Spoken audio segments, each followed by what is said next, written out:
What if the secret to living past 100 years old wasn't hidden in an expensive supplement, tucked away in a glossy bottle promising eternal youth? What if it wasn't waiting for us in a futuristic medical treatment, a marvel of science yet to be perfected?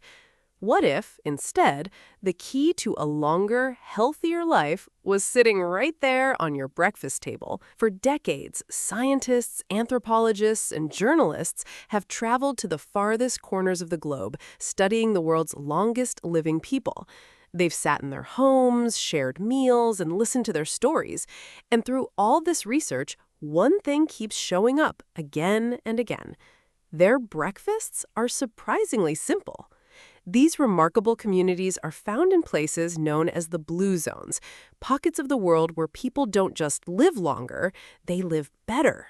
We're talking about places like Okinawa in Japan, the mountains of Sardinia in Italy, the island of Icaria in Greece, and the Nicoya Peninsula in Costa Rica. These are vastly different cultures with different languages, traditions, and of course, different foods. Yet, when you look closely at what they eat, especially in the morning, you start to see a set of shared nutritional principles emerge. And it turns out those principles might be far more important than any single trendy superfood. So, let's start with a surprise. Let's talk about what many centenarians don't eat for breakfast. Picture a typical modern breakfast spread. A box of colorful, sugary cereal, a flaky pastry drizzled with icing, a massive coffee drink that's more dessert than beverage. These are meals that the world's longest living people generally aren't starting their day with. They are, for the most part, avoiding ultra-processed foods that are loaded with refined sugar. Why is this so important? Because a breakfast high in sugar and refined carbohydrates sends your body on a wild ride. It causes a rapid spike in your blood sugar, which feels like a quick burst of energy. But what goes up must come down. That spike is inevitably followed by a crash, leaving you feeling tired, foggy, and, ironically, hungry again just a few hours later. This blood sugar roller coaster not only drains your energy, but also sets you up to reach for more sugary snacks throughout the day, creating a vicious cycle. The goal of a longevity breakfast isn't just to fill your stomach, it's to create stable, sustained energy that carries you through your morning and beyond. So, if they're not eating sugar, what are they eating?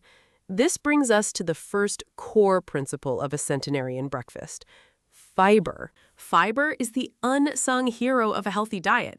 It's the structural part of plants that our bodies can't digest, and it plays a critical role in our health. It supports healthy digestion, yes, but it does so much more. Fiber slows down the absorption of sugar into your bloodstream, which helps prevent those dramatic energy spikes and crashes we just talked about. It also feeds the trillions of beneficial bacteria living in your gut. This community of microbes, known as your gut microbiome, is essential for everything from your immune system to your mood. Many centenarians are consistently consuming foods like slow-cooked oats, a variety of beans, hearty vegetables, fresh fruit, and whole grains to start their day. This isn't because they're following the latest health trend on social media. It's because these foods have been central to their traditional eating patterns for centuries. It's food that's deeply woven into the fabric of their culture. The second principle you'll notice is the prominence of plant foods. If you sat down for breakfast in a blue zone, you'd find that your plate is overwhelmingly covered with plants. Many of the world's longest living populations eat predominantly plant-based diets. Now, that doesn't necessarily mean they are all strictly vegan or vegetarian.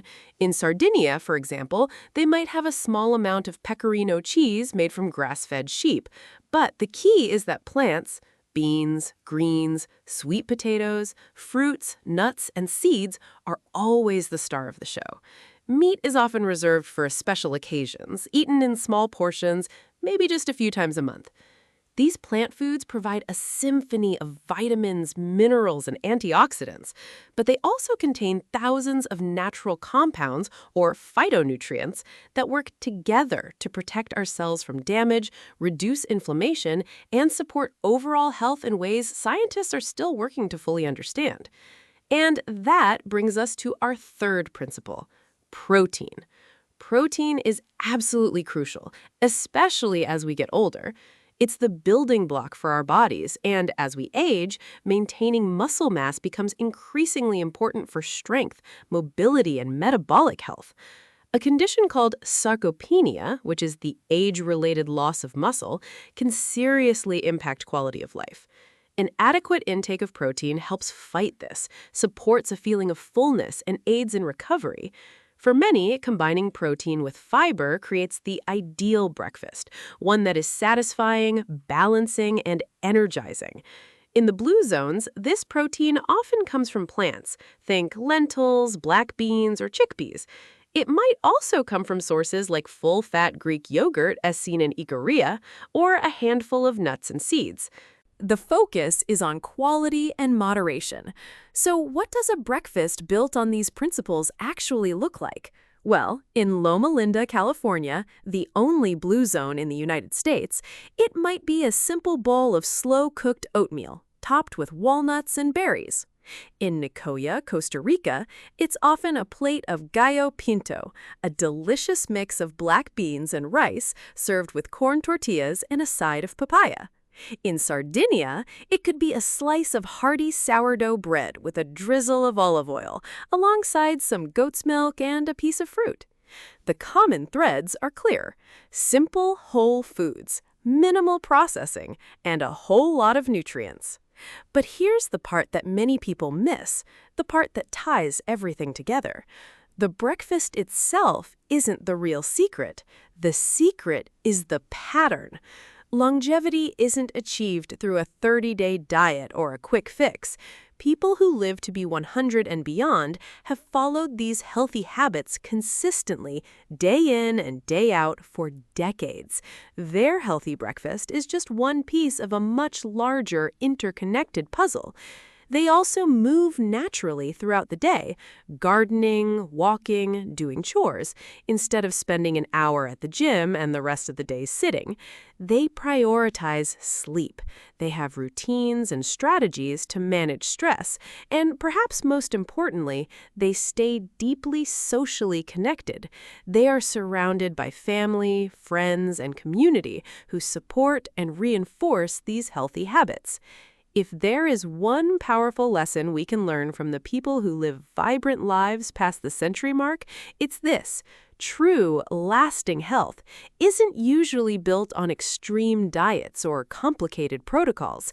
It's built on simple, sensible habits, repeated with consistency over a long period of time.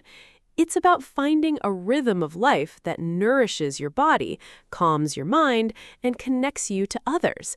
And the beautiful thing is, you don't have to move to a Greek island to start. You can begin right where you are.